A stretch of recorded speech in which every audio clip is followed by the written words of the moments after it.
Hey there, we're live. Woohoo! I know. Where have I been? Thank you all who've been sending me messages about where are you? Are you okay? Yes, I'm okay. I have been pounding away at my keyboard to finish three books within deadlines from my publisher. I haven't even had time to watch movies, but I'm going to try to keep going as much as I can. I've got to finish this last book. But it had been a while. It's been like a week and a half, maybe 2 weeks. I used to post every day. So thank you all, my sweet, sweet subscribers, for reaching out and for just watching and thinking about me. And if you're new to this channel, thank you so much for showing up and trying to figure out what this is all about. So I'm the mom. I do the movie reviews, and my goal is to give you the heads up on filmmaking quality and content so that you can decide whether or not you want to watch a particular film. So today, the movie I'm reviewing is called Relative Control. And I love movies that have double meanings, double entendre. Anyway, this is a dramedy by Gravitas Ventures, and it opens on digital. Wait, what's the date today? I went out of town. It already opened. I just realized. Okay, so I'm a little late to the game here. It opened on digital platforms and is now available wherever you like to watch videos, on Amazon Prime or anyway, wherever. I was going to rattle off a bunch of names. But anyway, I'm all tongue tied because it's been so long since I've done a video with you guys. It's weird, huh? Anyway, the movie is rated PG. It's an hour and 48 minutes. And my overall movie review mom grade is probably a B. Now, I'm going to be looking over here occasionally because I've got another monitor there to see who's here. Hey, we've got some visitors. Yay. And then to see if you guys leave comments. Oh, hey. Wait, I got to get my glasses on to see who this is. Low Fat Water says cool. Thanks for joining. All right, so let me tell you about this movie. I'm going to give you an overview in a nutshell. I'll point out things that I like, things I didn't like. I'll offer tips for parents, themes worth talking about, funny lines, interesting lines, and then we'll finish up with recommendations for other films that are sort of similar. Does that sound like a good plan? So in a nutshell, the story is about a middle-aged type A, highly strung attorney, a single mom, as she juggles her handful of an ex-cop father, a forgetful mother, an unemployed son, a reignited romance, and a hostile takeover in the biggest corporate control battle of her career. So Relative Control captures the humor, the heartache, the heartbreak, and the chaos of balancing family, caregiving, and career with poignant authenticity. With over 30 million family caregivers in the US, Relative Control, the movie, offers a relatable and timely story for multi-generational audiences. The film was directed by Dafna Yachin. Hopefully I'm pronouncing her name correctly. Hopefully that's a woman, Dafna. Writing credits go to Charlene Davis. So quick tips for parents. I think kids are honestly going to be completely bored.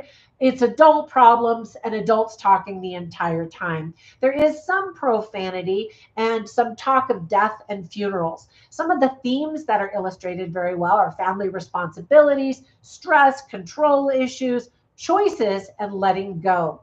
Now, let me look over here again. Hey, Melvin. Hello, welcome. It's so good to hear you. Or I was going to say see you, but I can't hear you or see you.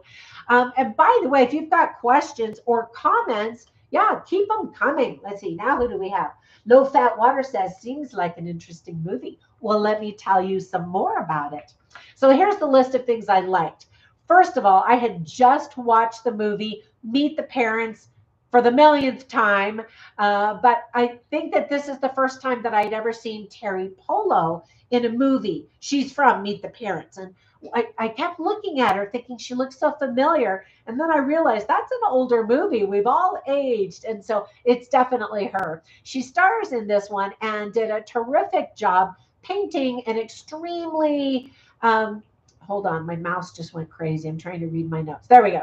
An extremely realistic picture of the lessons embedded in the title. Relative, there are a bunch of relatives, and control. She has a very difficult time with control and giving up control. So Patrick McDade, I thought, did a really great job as the aging father and grandpa. I thought that it was a really cute tradition that he always tossed some hard candies to his daughter before she left his house, almost as if she were trick or treating on Halloween. Other cast members include Jeff Mark, Brian Anthony Wilson, Richard Linton, Nicholas Delaney, and many more. And I think everybody did a really pretty good job. On a personal note, I could definitely relate to many of the elements in this movie. A lot of people my age are in the thick of caring for the generations before and after us, and all while managing our own aging bodies, I might add. And so I lived this moment, or this movie. I lost three parents in 3 months 2 years ago. And I can't even believe it's been 2 years already. It's just heartbreaking. And needless to say, this movie made me cry. It looked like the movie was filmed in Wilmington, Delaware. And what a charming city, especially with all of the fall colors. I actually lived there when I was 2 years old. All I remember is there was a door in the kitchen that went down into the basement, down the stairs. And I had grown up in what was called an Eichler. It was like a rambler, but with a lot of glass. The interior of the house had an atrium in glass. And so the house was built around it. It was a really unique style, and I loved it in San Jose, California, and they're still there. I don't know that I've seen them built anywhere else. But anyway, my niece and nephew both live in Wilmington, Delaware now, and I hope to be able to visit them there soon. So here's the list of things that I didn't like or just thought could have been done better or differently. For example, Terry Polo has a lot on her plate, but is a total control freak, obviously based on the title of the movie, which underscores that title of the film. She's eternally cranky. She doesn't smile, she doesn't laugh until well into over an hour of the movie. And it would have been nice to kind of fall in love with her so we would maybe sympathize with her with all of the plates she's trying to spin in the air all at the same time. But instead, we just kind of instantly don't like her. And that's not good. You want to like the protagonist in some way. There are some amusing moments, but the film is more serious because it's about everyday drama and how hard life is. More humor, I think, would have been helpful to kind of balance out all of the depressing moments, and there are quite a few. The time could have been edited down a little bit to cut the length of the film. Most people go to the movies to get a break from their lives and for a little rest, relaxation, rejuvenation. And for those currently going through these types of situations, this movie, I think, is going to be a little too much and not give them that reprieve that they're hoping to find at the movie theater. Oh, I saw a movement. Let's see. Yeah, exactly. Low fat water. We all struggle in life. Exactly. And so it makes the movie relatable for sure. Sometimes it's frustrating when you go to the movie and they live in these gorgeous mansions and they have these fabulous cars and beautiful bodies and everything is going well, and then you're supposed to feel sorry for them because, of some silly little thing. So yeah, this movie is very relatable in that regard. Now, whenever I watch movies, I always write down funny lines and interesting lines. Just so you can get a taste for the dialogue and the script writing quality and all of that. And so you can see all of them on my written review at moviereviewmom.com. But here's a funny line that I just thought was kind of interesting and funny. So Patrick McDade and Terry Polo's characters are having a conversation together. And so Patrick McDade is the grandfather, and now I'm trying to remember, I saw this movie such a long time ago. I'm trying to remember the context, but basically the grandfather, he fell out of his chair and, which happened several times in the movie when she realizes he needs more care. And that's such a heartbreaking moment when you realize your parents aren't your heroes. Well, they're still your heroes, but that they need help, that they can't do everything that they used to be able to do. Anyway, and so he tells his daughter, I'm not wearing any underwear. And she says, oh, that's not surprising, but kind of weird, as she realizes, wait, he's forgetting basic things like that. So there are some funny, amusing moments, nothing really super laugh out loud like a comedy, because it's not. It's, if it is, it'd be more of a dark comedy, I suppose, but it's really more of a drama with some humor. Now, while I was watching this movie, I instantly thought of, let me see, how many movies did I write down? Three other movies that are very similar, or have the kind of the same feel to them. The very first one is called Fly, Old Bird, Escape to the Ark. And it's these two old guys that live in a senior community center, and they escape. They run away and they want to have an adventure. And so you see all of the crazy things that ensue. And it really gives you a glimpse into their life and how they don't feel relevant anymore, and that they have this bucket list and the clock is ticking, kind of a thing. It's very, very sweet. And you can see my full review of that one that I did. I think that came out last year.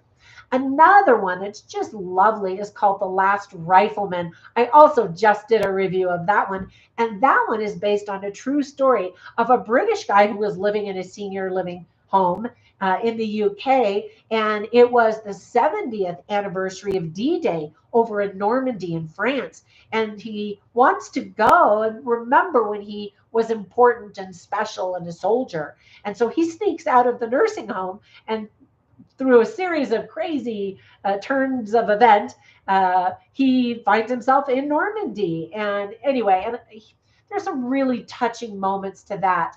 I've seen that story done in two different movies, but I'm recommending The Last Rifleman simply because it was the most recent one that came out, which was just earlier this year.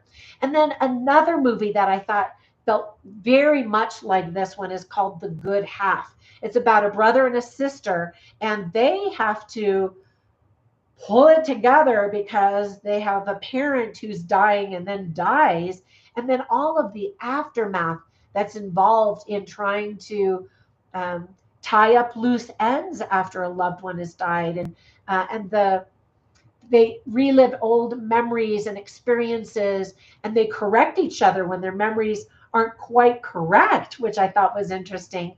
And just, a very realistic look at saying goodbye to a loved one. It was very touching. It has a fantastic cast. All right, let me look and see what else we got. Any other comments? We got a few more visitors. Again, thank you so much. All right, that's it. I don't want to go on for a half an hour, but if you've got interest in any other movies, check on my YouTube channel, of course, but also my moviereviewmom.com website to see if I've reviewed it. Oftentimes I post my written review before I have time to film it, just like the case of this particular film. Anyway, comment down below. Let me know, what is your favorite movie? I would love to know. Or what is a movie that you would like me to review? Like I said, I've been crazy busy, and I'm not out of the thick of it yet, but I didn't want any more time to go before I had shared another movie review with you. So I got another one coming tomorrow. I've got to edit that one. So thank you for being patient while I do live videos. They're not as fancy as the edited ones. And so the one coming out tomorrow is called The Last Rodeo, and that movie comes out in May. And I think you're really going to like that one. All right. I was just looking one last time for any more comments. Thank you again so much. Have a fantastic day, and I will catch you in the next one. Bye for now.